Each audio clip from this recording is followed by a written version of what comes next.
All right, everybody. We are just a few days away now from the Academy Awards. It's nuts, isn't it? Didn't we just start this? Kind of feels like it a little bit.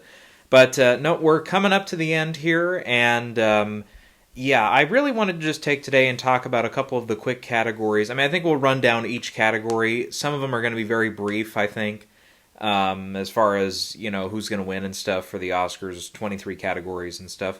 Or is it only 15? Because those are the ones that really count, right? Yeah, I know.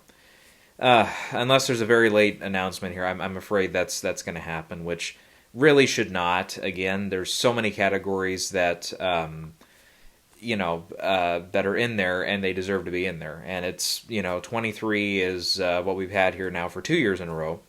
It's been 24 for quite a while, but yeah. To say that any one is more important than the others, outside of maybe Best Picture as far as the credibility of it and everything. Well, credibility, maybe for lack of a better word, credibility. As far as the pizzazz of it, I should say. Yeah. Now, sure, if you ask somebody on the street, hey, what won Best Actor last year? A few people might get it right, or they might name somebody who was at least nominated. But if you're going to ask them, oh, what won documentary short last year? It's like, oh, yeah, even people like me are like, let me think about that for 1 second. I get that part of it, sure. But again, I really think the people that even can't, that can answer some of those questions, like who won Best Actor last year, or at least they can name who was nominated, one or two of them, I don't know if they're people that have been watching the Oscars to begin with, or at least not in the last few years. These are people that tuned out a while ago. And I get it. The whole thing is about ratings, and it's all about money and getting your advertisers happy to be on the show. Otherwise, the advertisers will pull out if they really think that the value is not there, and so on and so forth. I get the argument. I get it. Money runs everything. I get it.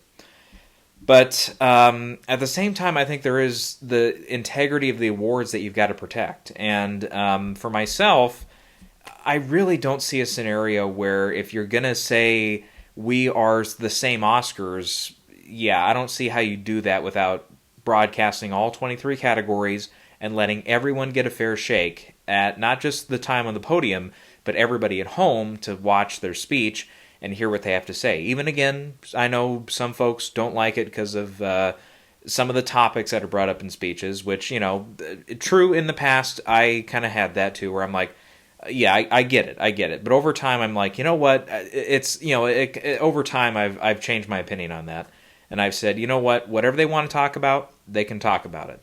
Whether it gets cheers from the audience or jeers or boos, it doesn't matter.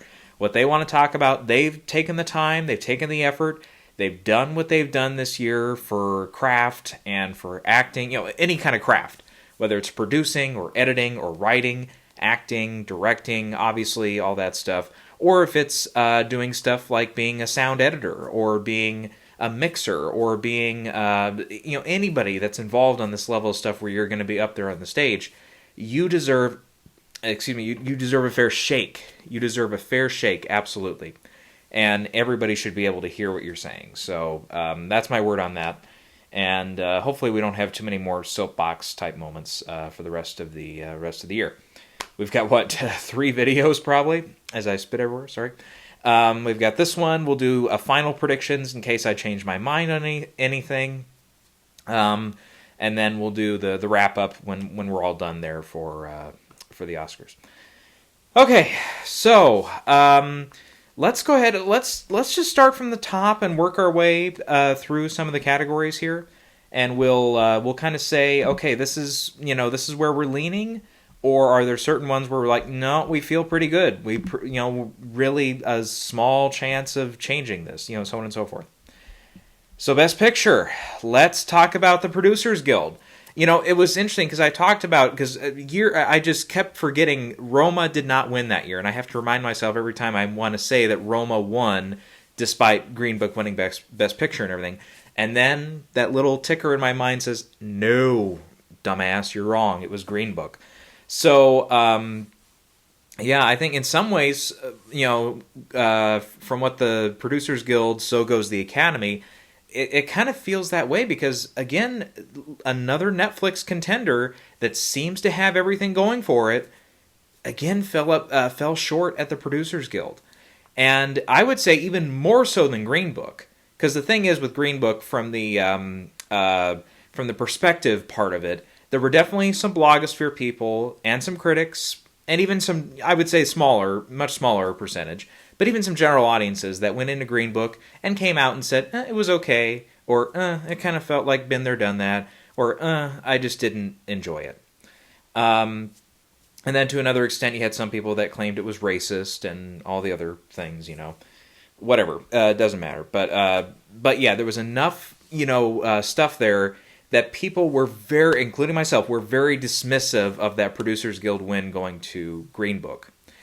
And it ended up biting us all on the ass when it won later. Now, this time we have the winner being CODA, which, I have to say, all of a sudden looks pretty damn good, doesn't it? It does. Not only, I think, since the Screen Actors Guild, not just the ensemble win, but even from the time that Troy won in supporting actor, I think we've begun to see a little bit of churning going on from the blogosphere, from Twitterverse, from everybody that covers all sorts of stuff with the Oscars every year. Not just, any one particular website, all of them, all the ones that have the Oscar beat or whatever, all of them are now turning in praise after praise on CODA and saying how good it's going to look if it wins. And it does very much remind me of what happened a few years ago with Moonlight, where all of a sudden we went into the final stretch there, and all these pieces started coming out, and all this stuff started talking about, wow, wouldn't it be great if Moonlight won? And all this stuff. And I was again, very dismissive of it. I was very, very like, I don't think so, guys. No, La La Land has just held this for so long this year, and it's won everything it can win, with a couple of exceptions, like SAG Ensemble. And it's like, yeah, you don't really get that much, there and stuff from that.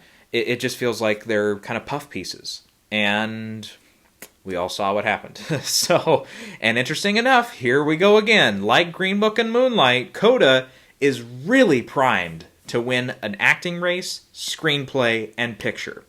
And funny enough, that's the only 3 categories it got into, which again is why I was very dismissive of it early on. And, we talked about also, it's like, okay, it's also missing in director, which Sean Heder, I think was not as big a known commodity. Now, some of them do come up, like Morton Tilden was not a known commodity when he was nominated for Imitation Game. The next year, Room, Abrahamson, I can't remember his first name now, but he was not a known commodity at all, and yet he got in. I was going to say Rory, but that's wrong. Anyways, but yeah, I mean, it's obvious, even, I was going to say not Damien Chazelle, sorry, Barry Jenkins, I think, Moonlight, was kind of his first one that generally was seen by everybody as a director. So, that it's like, oh, okay, and the thing too, I think with CODA was, at the time, it wasn't, it was one that people saw, and I'm going to guess that some people saw it early enough. And it's like, yeah, it stuck around, but it didn't stick around enough for some of the directors branch. And they're also a very kind of stiff upper lip kind of branch anyways, because they do like their auteurs in that category, even though one of them was left out this year. They do like their repeat nominees, people who have been in there before, like this year PTA and Steven Spielberg and Branagh, Campion as well. So they only had one new director in there, Hamaguchi for Drive My Car. Which, yeah, anyways, in retrospect, it's kind of weird, too, that, all the blogosphere and stuff was all in on Drive My Car early in the year, and now they end the year with CODA. But anyways, he also had the lack of editing, and really any tech support for CODA.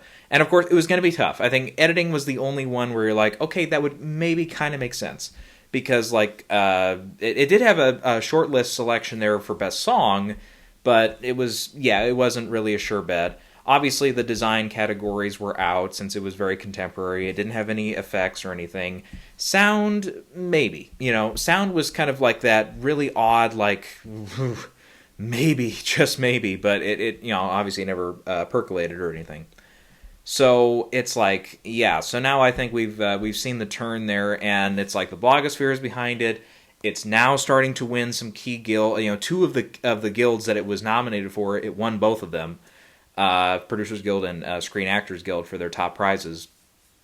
And I think too, again, I think what we're seeing with Power of the Dog is, something that I was fearing we were going to see with Nomadland last year, and what would kind of shake up that race, is I think there is a little bit of a sense. Now, obviously, it winning the Globe and winning at Critics' Choice, winning DGA and stuff doesn't prove that it's going to go down without a fight. It's clearly going to put up, a lot of people are going to vote for it still. But I think there's just enough people out there that saw it late or saw it, like myself, early and was like, it was good. Would it be my first choice? Probably not. And CODA, I think this is where the preferential ballot is really going to help it. I really don't see CODA not being 2, 3, 4, 5. I really don't see it being lower than a 5 on many ballots. I think it's one that, even if they weren't like huge over the moon about it, I still think that the sense of family that was created around it, it being a very entertaining film, funny at times, heart-tugging at times, and not just obviously on top of it there, it's also a great representation for the deaf community, which did, they were represented last year with Sound of Metal as well, which I think did get, a little bit of steam there toward the end of nominations, and ended up getting into picture, which I did not predict, got into screenplay, which I don't think I had it predicted there, and it ended up winning for sound and editing. So with this, I just think there's all that stuff coming together.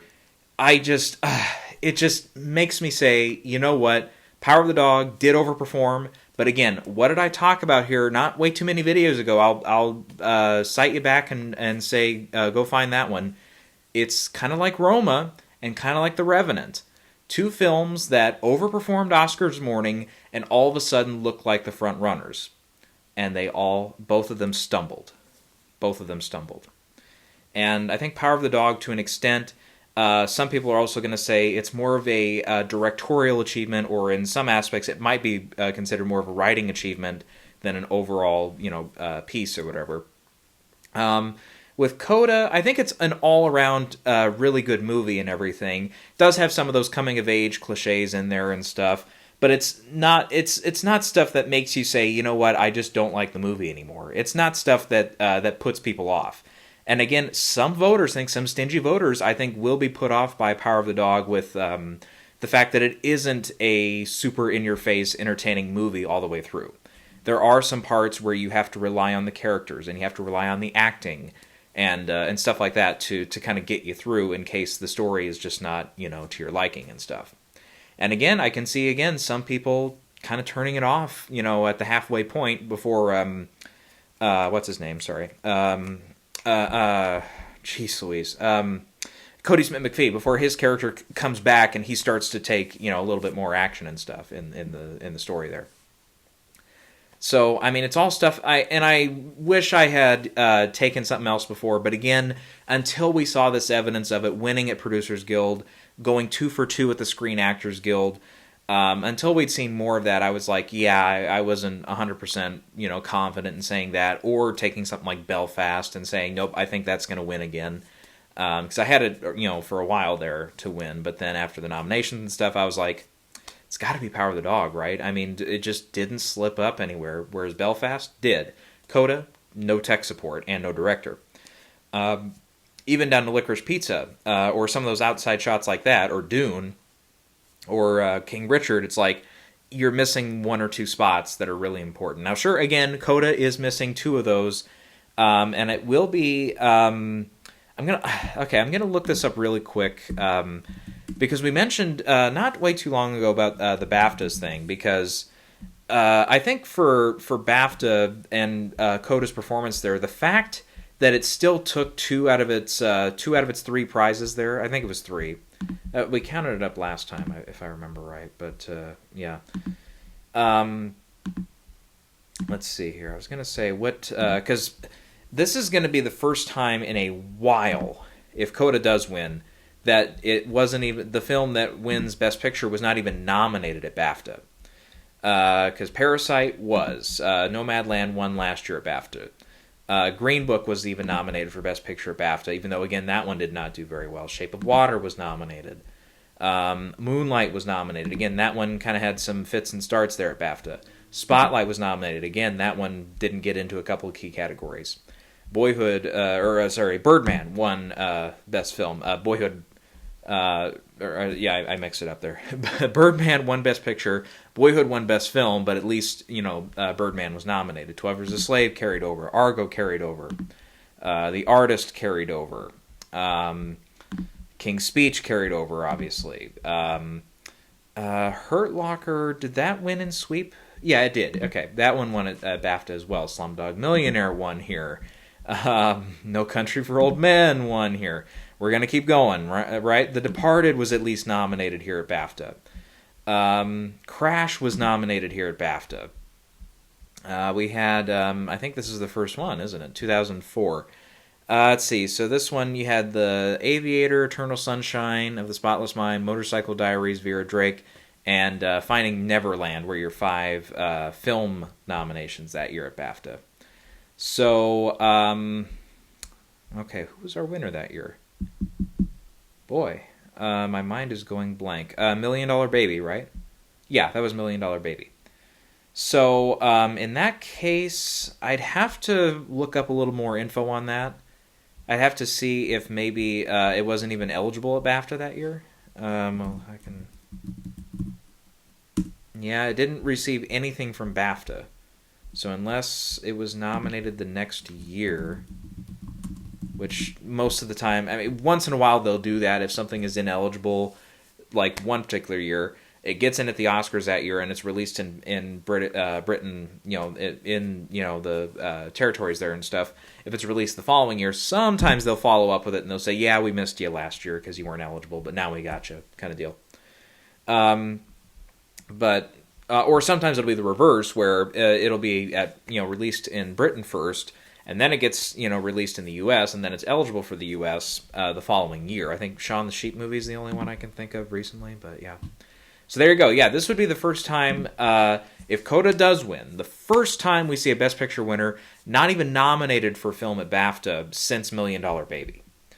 And yeah, that's a while ago now. That's coming up on that's 17 years ago now. So yeah, that's how old that movie is. Yeah, I remember that was I remember watching that Oscars and stuff a little bit. I remember Morgan Freeman winning and stuff. But yeah. Anyways, let's see. I was gonna say too. I think this will be the first time. Correct me if I'm wrong here. Is this going to be the first time we see a Best Picture winner also win without a director or an editing nomination? I don't know about ever. Obviously, like Grand Hotel, you can always go to Grand Hotel because that was just in for picture and nothing else, and it still won. Let's see here. I can go to Best Film Editing. Because, yeah, once you get to... Because Ordinary People is the one everybody goes to, right? Like other than Birdman, as the last one to win Best Picture without an editing nomination. Again, unless I'm totally not remembering one, but yeah. So okay, let's go through this really quick, and I'll see if we have any examples. We'll do the math here live. Let's see. Kramer versus Kramer was in there. Deer Hunter. Let's see. Now, Annie Hall was not nominated for editing, but it won director. Rocky won, everything there. Cuckoo's Nest was in there. Another one that did not get nominated for editing, surprisingly, was Godfather Part 2, but again, that won director. The Sting, again, that won director as well, but that was a winner for editing, I should say. Let's see. Not The Godfather, French Connection, Patton, let's see. Midnight Cowboy was nominated for editing, so that is not correct. Oliver was nominated for editing. In the Heat of the Night won for editing. Let's see here. I know 1966, that would have been A Man for All Seasons. That was not nominated for editing. Again, this is older years. It wasn't the be-all, end-all that we think of it today. That was, I believe, won for director as well. Let's see. Sound of Music won. My Fair Lady was nominated for editing but did not win. 63. Ooh, let me look at that one. 36. The 36th Academy Awards. Gosh, I gotta remind myself here. Tom Jones. Okay, and that one for director. That one was not nominated for editing. Okay, I had to cheat on that one. I'd say some of these, when we get older and older and older, it doesn't always pop to the top of my mind. Lawrence of Arabia won editing. Yep, we know that one, Best Picture. Same with West Side Story. Same with The Apartment. Same with Ben-Hur, Gigi, Bridge on the River Kwai. Hang on a minute. Is this just the Best Picture? Or is this actually editing? Oh, no, this is editing.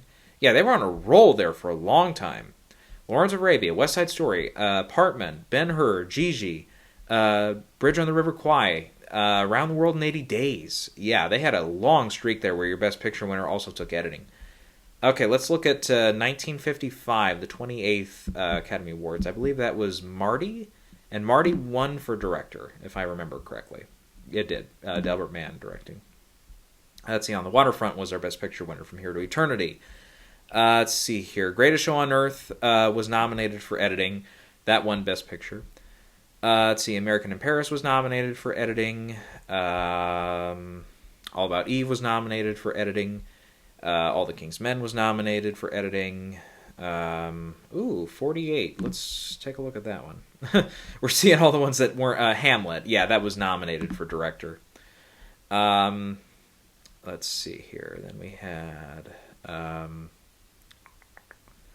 47. Gentleman's Agreement was a nominee that year. Yep, for editing.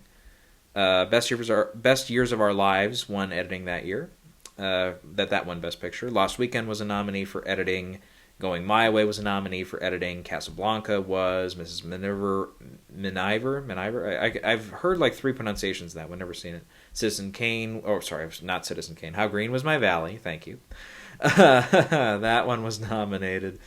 Rebecca was nominated for editing. And that one actually, because Hitchcock was never nominated as director. So, oh no, he never won for director. Sorry, I was gonna say never nominated. Yeah, then I looked again. I'm like, fact check.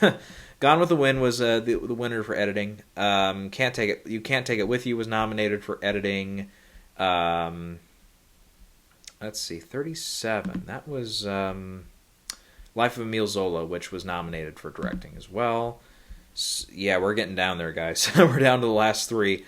Let's see here. 1936, Great Ziegfeld was nominated for editing. 35, Mutiny on the Bounty was nominated for editing. And then in 34, it would be It Happened One Night, which won for director. And that was the first year they had the editing category. So there you go. We did it live.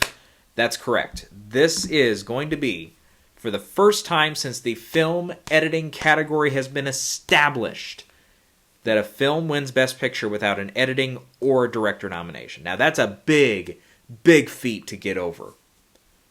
But I think it's a weird enough year, and I think the contenders that could take down Power of the Dog if it's not CODA. I think there's enough split voting going on there where it's like, okay, if Belfast is your okay, I'm just as an example, we're gonna go through a couple of these.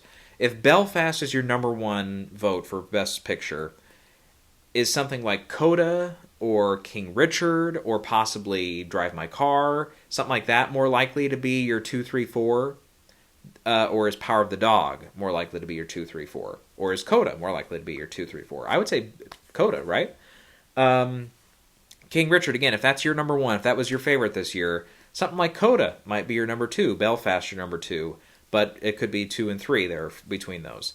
But yeah, maybe you do like Power of the Dog, maybe that's your number 4, and so on and so forth. And yeah, I see a lot of scenarios where that's kind of the thing. And I think CODA, again, you're looking for consensus here for your Best Picture winner. Boy, again, I don't think there's way too many people out there who just flat out said, I hate this movie, I despise it, I didn't like any of it. I don't get the sense that that's anybody this year. So I'll tell you what, the momentum is on the side, and it's right as voting is coming to a close. I would argue back in 2016 when voting was coming close to a close, and Moonlight started to pick up a couple of things here and there, like a WGA win, which CODA just did over the weekend. I think that speaks for some people, and I think that that helps persuade them and stuff. Plus, they're reading all this stuff in all the different magazines and websites about how about CODA, how they made it and stuff and everything, and interviews with the stars. And now you've got an acting winner very likely in the group there and stuff. Yeah, I think it's all coming together, and I'm not going to go to my grave. I'm not going to say it's 100% going to happen right now, because I still think Power of the Dog has it's had the momentum for a long time this season. Split with Belfast if it wasn't the front runner outright, I think, after the People's Choice Awards there at Toronto. So aside from that, I think, again, Power of the Dog has really held that momentum really well. And it's only been here in the last little bit that it's kind of started to lose some steam. But you know what? This is the time that really counts, as La La Land and Roma and 1917 will tell you the ending and how that comes down. Three Billboards will also tell you that. The Revenant will also tell you that. It's about how you finish. It's not about how you start. Okay. Let's see. The directing race, Jane Campion, I think, has it all sewn up. I really don't see any upsets happening there. The acting races seem to really be coming together. We've got Ariana DeBose, who is probably the biggest lock of the four. And even then, that's like, okay, well, she's the biggest lock. But compared to, somebody like Will Smith, who has run the table now for Best Actor, including the BAFTA win here a couple weeks ago. Not this last weekend, but the weekend before. So, yeah. Those two, I think, are your biggest locks. Troy, I think there's still a small chance of an upset, but he has not looked back ever since that SAG win. So I'm going to put him as the third biggest lock, and I think it's like, if Ariana DeBose is here, Will Smith is here, I think Troy is like right about here. Like, it's still like they're very, very close, and I think all three of them are very, very likely there.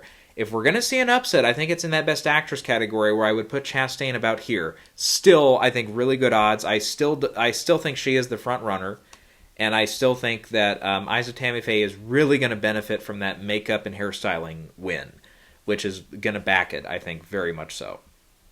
So there you go.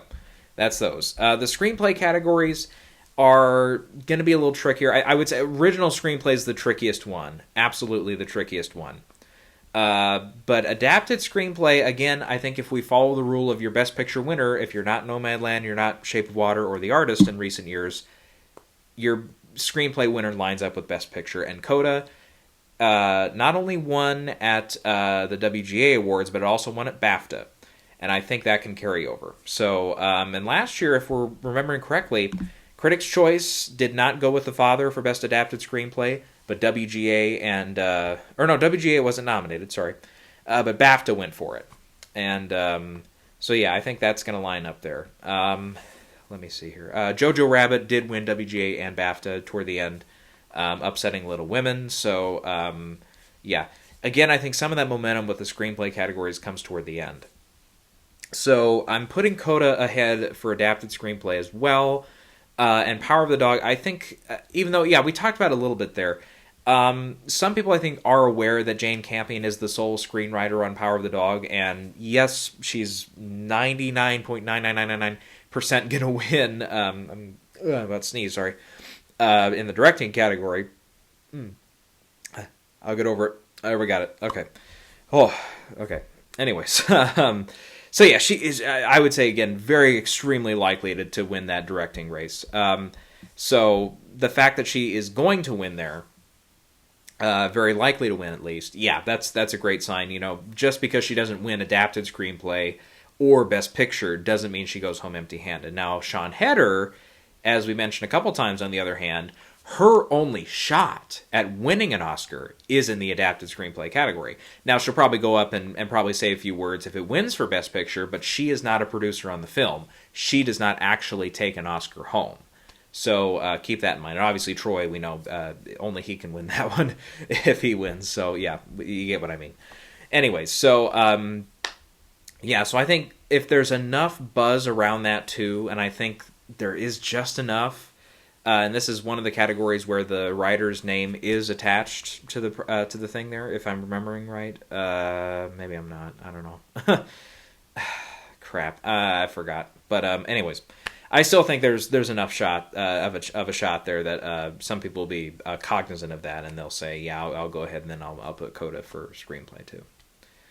And then we have original screenplay, and this one is really mixed up because Belfast won at Critics' Choice and the Globes, Licorice Pizza won at BAFTA, and Don't Look Up just won at WGA. So, what do we go with? Wow, I don't know. Don't Look Up, this would be about the only place I think it can really win, because picture is out. Editing, I don't think so, and score, I don't think so. So this is but it's like, okay, it's only got the 4 nominations, which true, that's more than CODA got overall. But it seems like that was one where the popularity of it really kind of stopped, like, the momentum of it really stopped, I think, like a week or two before the nominations came out. Because up to that point, yeah, it got the Screen Actors Guild nomination, it got, all the Globe nominations, did really well at Critics' Choice, and so on and so forth. And PGA and everything. Nominations and stuff, and BAFTA. I think the BAFTA nominations were out by then. It ended up being on the film best film list and everything there. So I don't know though. Again, there's really no obvious place to give it one, and I think if it was gonna win, I think we would have seen a lot more evidence up to this point. And also, we have to keep in mind with a lot of these kind of Adam McKay type comedies and stuff. Obviously, this one is not straight up comedy all the time and everything, but there is with the crew he had and everything, the actors he had, especially Jonah Hill and Jennifer Lawrence and Meryl Streep and some of them who can improvise. I'm sure Leo can too. I'm sure the whole group can. Don't get me wrong, but especially people like Jonah Hill come to mind with that. You have to think, okay, if some of the stuff they kept in was improv'd, yeah, clearly they're not going 100% off the script, so therefore, you get what I'm going with there. And Licorice Pizza, I think, was early on. Everybody's like, okay, well, even if the film doesn't win Best Picture or PTA can't pull it off for director, it'll have screenplay, right? All the signs are saying no. It's being very, very, very, very rough for that film in this category. Wasn't even nominated at the Globes. Easily, very easily could have taken Critics' Choice, but they go with Belfast. And then we had, I'm going to remind myself here, it was the one that was supposed to win at WGA, right? It was the favorite to win at WGA, was it not? If I'm remembering correctly. Because it was, Belfast was not nominated. Yeah, that's what I'm thinking of, right. I had Don't Look Up in 4th place for WGA this weekend. I seriously thought being the Ricardos and King Richard stood a better shot. But anyways. So yeah, just the fact, and obviously it's true last year, not last year, sorry, a few years back when Green Book seemed like it was in an okay position where it could have won WGA that year, they go with a non-Oscar nominee. This year they went with an actual Oscar nominee, but still, that was like, okay, I thought that was the death nail for Green Book. So, that being said, Licorice Pizza, sure, doesn't have any tech support, only has screenplay, the director, and the film, and everything there. And it's funny because I just talked about it, CODA, I think, can skate by without any tech support. Licorice Pizza, though, I'm going to say no. I'm going to say Belfast wins this one still. It does have tech support, and it does have a couple of acting nominations. Overall, it feels like a popular enough film that it's like people might feel like, okay, we have to give something to Belfast, right? And it just feels like that. And Branagh has never won an Oscar either. And Branagh's been around a little bit longer than PTA. PTA is definitely one of those directors. Not to say that Branagh can't come back and come up with something even better than Belfast in the future, and potentially set himself up for some Oscar wins for that. But PTA especially, that feels like a Tarantino or especially more like a Martin Scorsese or arguably Guillermo del Toro, one of those directors who's pegged to like, what, one of these years, it's going to be your year, and it's going to be a sweep, or maybe a smaller sweep than it used to be, But kind of like the Coen brothers, their time came with No Country for Old Men, and so on and so forth. I feel like PTA, that it's gonna happen, and some people argue it probably should have happened with There Will Be Blood. Obviously, you have to fight the Coen brothers out here with No Country for Old Men. But still, that being said, yeah, I just think if Licorice Pizza had the steam behind it to win this category, I think we would have seen it in other stuff.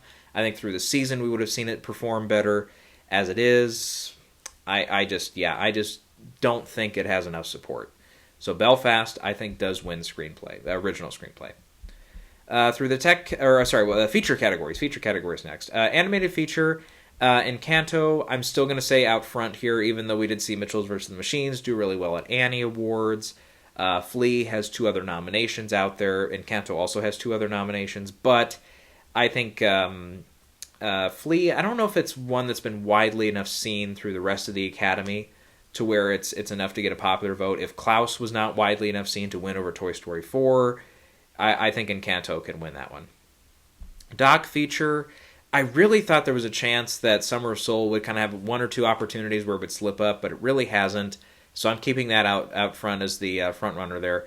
And international film, I think we knew from day one, yep, that's Drive My Car. Ever since it started taking off in those New York and LA critics circles, groups, and everything, ever since they started naming it for picture, it's like, yep, boom, there you go. Okay, for the tech categories, cinematography, Dune, yeah. I knew as long as it won the ACE, or I was going to say ACE Eddie, sorry, the Cinematographers Guild, it's ASC, American Society of Cinematographers, something like that. As long as it won, as long as Power of the Dog did not win there, then I was like, Dune, just keep Dune. And yeah, so it seems like the only place that it has not won has been at BAFTA, where we saw Power of the Dog win. So yeah, Dune. Yeah, I think Dune still wins for cinematography here. Film editing is a very tricky category, and I'm still not sure what to go with.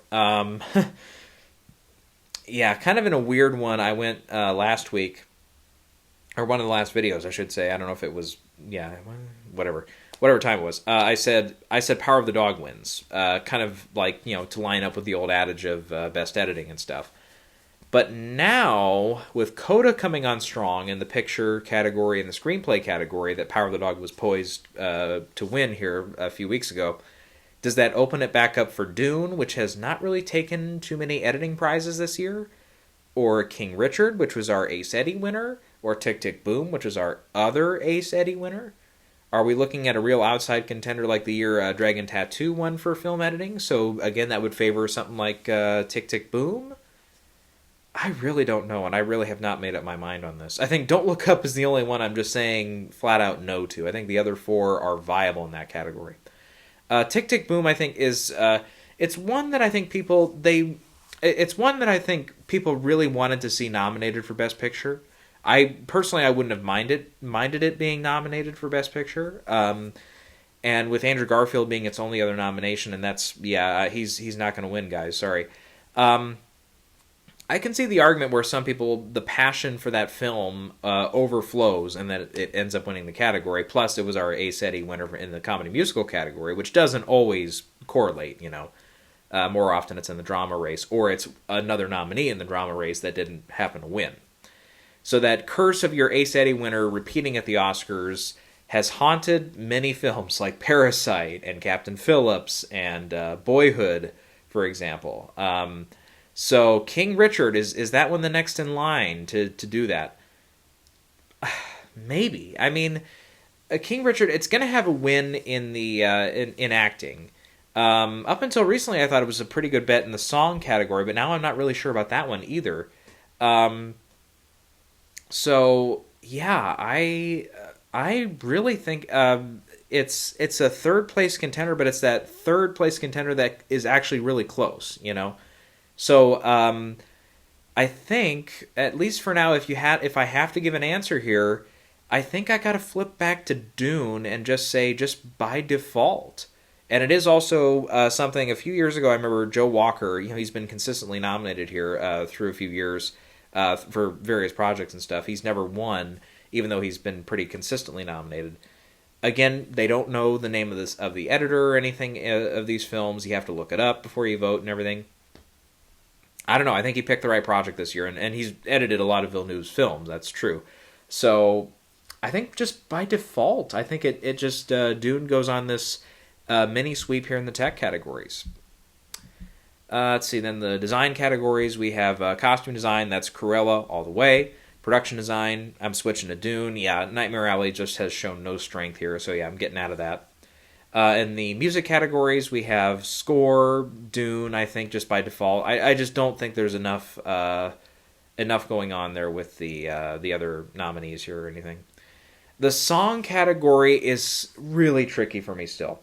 Because I think even though No Time to Die just keeps winning everything, as everything is in the only two other ceremonies that it's really at, which is the Globes and the Critics' Choice.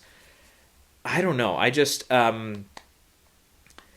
don't know. I just don't really want to say that it's not going to be that, because last year when the song from Judas and the Black Messiah, was it actually? It was. I was going to say "Fight for You." Was that right? I can't even remember the name of the song. Her is the artist, and that's really all I remember. Because I don't know, it seems to me almost every year these song nominees always have like the most generic titles, and with a few exceptions, it's like you just don't. None of them really stick that well for me. Okay, Fight for You. I had that one right. Good. Anyways, but yeah, I mean, who was predicting that one last year? Not too many people. Now, to be fair, last year, though, for the song categories, they were kind of split, because you had the Globes go with one, and Critics' Choice went with a different one, and the default one, everybody says, was, well, I think we'll give it to the one from One Night in Miami, because that was, what's his name? Jeez Louise, come on. This was just last year. I can't have forgotten them already. The Leslie Odom Jr., of course. Leslie Odom, yeah. Because he was nominated there for song as well, and he was kind of an early favorite to win supporting actor, but then the course of the race changed, and then Daniel Kaluuya came up on top there. But it was kind of a thing where it's like, oh, Leslie Odom Jr. can win in that song category, that way he still wins an Oscar and stuff. And it's like, yeah, that didn't come through. No, and that movie just ended up not hitting. Now, No Time to Die, on the other hand, did win an editing prize at BAFTA, and overall did okay there. And it seems like it's one that's stuck around enough, I guess. It's only got and it is nominated for effects as well. So, and again, that's something the Bond films have not done consistently. You got to go back a long time before you find another Bond movie that was nominated for its effects. And actually, off the top of my head, was Thunderball the last one? Good Lord, I can't even remember. Unless there's one in the 70s that I'm not thinking of.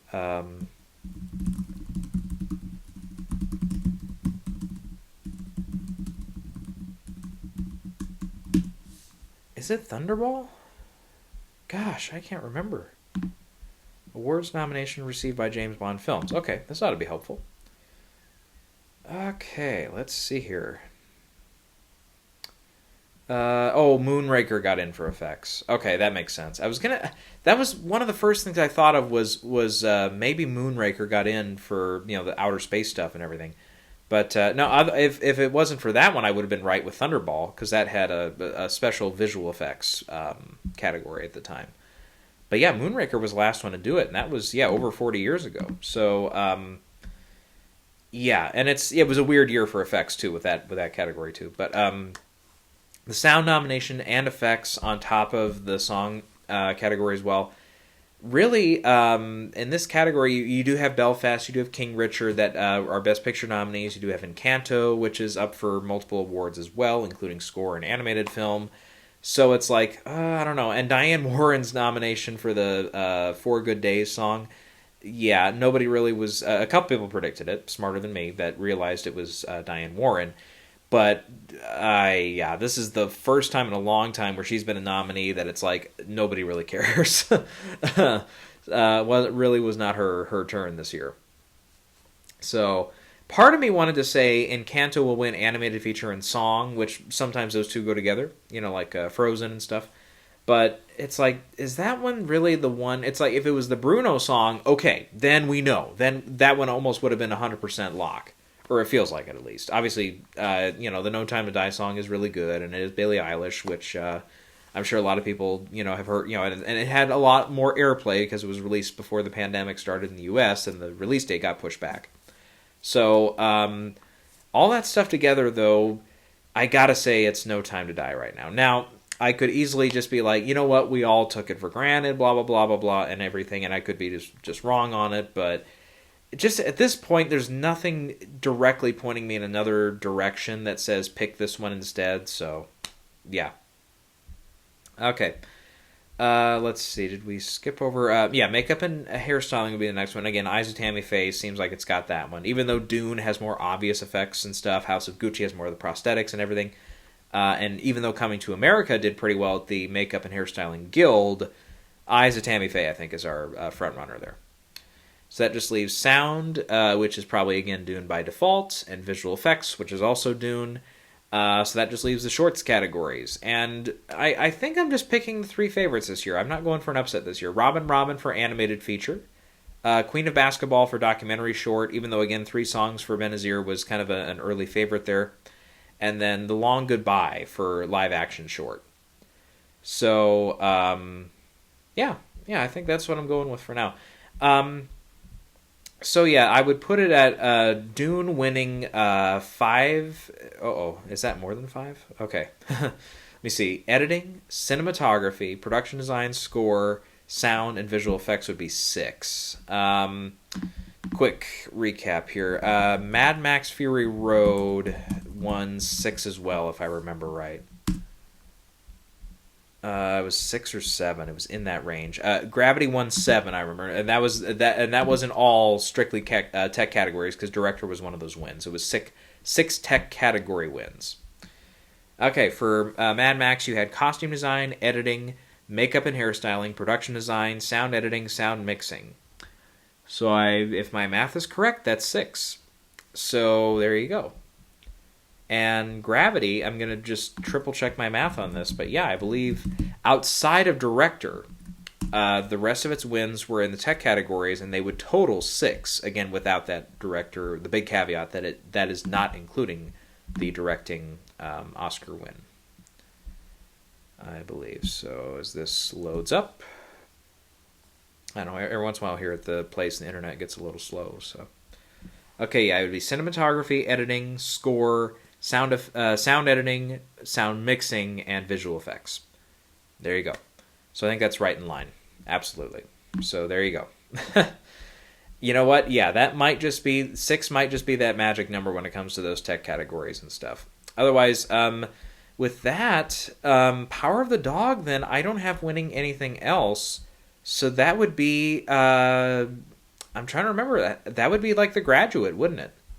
I'm trying to think if there's another year where we had a film win Best Director but nothing else. Boy, let me put my thinking cap on really quick here. Because I was going to say, just through the director winners recently here, Roma picked up for cinematography and international film. Shape of Water had 3 other wins. Let's see here. La La Land had multiple other wins. And that one had 6 total wins. That included a couple higher up top tier categories, so 4 tech wins. Let me see here. Revenant picked up Best Actor, and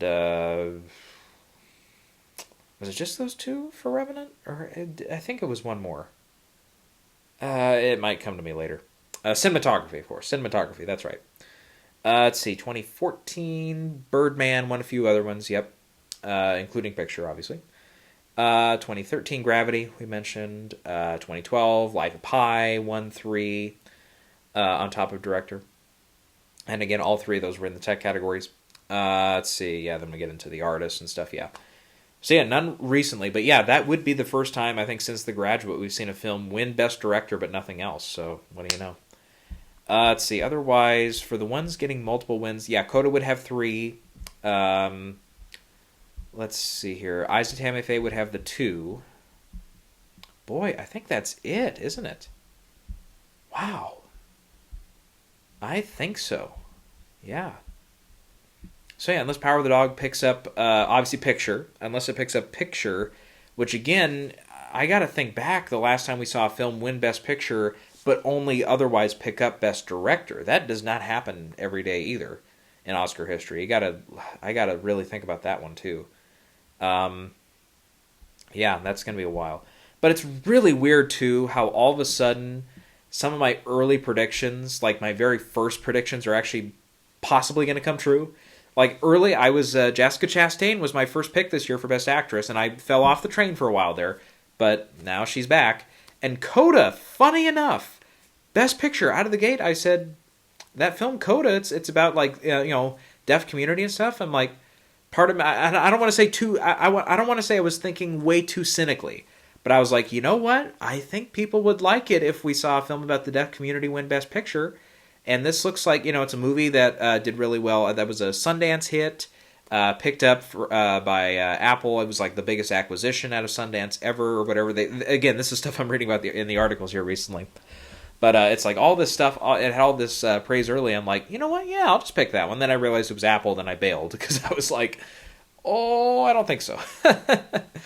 Let me see. I mean, a lot of us thought Dune early on was going to be the favorite in some of these tech categories, like arguably cinematography, if it wasn't going to be something like Tragedy of Macbeth or West Side Story.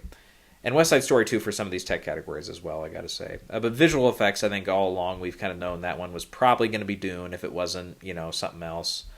And that something else was that we never really had a key part of it. Partly because at the beginning of the season we were still a little worried about pandemic stuff and how some of these bigger projects like Spider-Man or some of these other ones could possibly get pushed back again or multiple times or whatever had been the case and stuff like that. Weird. Some years it just works that way. Obviously this isn't quite like the year of. If Beale Street Could Talk, because from that first trailer, something told me, and obviously I'm sure I'm not alone in this, but I was like, Regina King, supporting actress, there you go. And I put her out front early, and even though she had some tough spots, she made it through, and she won. So, there you go. Yeah, so obviously, like I said, Chastain and CODA, I've obviously dropped them from my original frontrunner positions and stuff, but there you go. Okay, that's all I got to say. So if anything changes here in the next few days, I will get it, all together and stuff, and we'll talk about it there in the final predictions video. But again, I really, aside from one or two of those toss-up categories, I don't know. It just seems like some of these categories are looking more and more like, you know what, here's your front runner. And unless it's a totally out-of-nowhere pick, there you go, you're going to get it right. Not like 2017 or 2018 where it's like, oh, if it's not this, then it's this, and it's like that. Because some of those years are like the worst I've done for Oscar predicting of recent years. Because it's like, or even last year there were a couple picks here and there where you're like, okay, well if it's not this, it could be this, and it ended up being this half the time. Especially 2018 was probably the worst one for me because there were so many where I'm like, you know what, it's probably this or this. I'm going to go with option A, and it ended up being the second one, option B, of course. So, okay, that's enough of my yakking. Go out and go have fun. All right, that's all I got.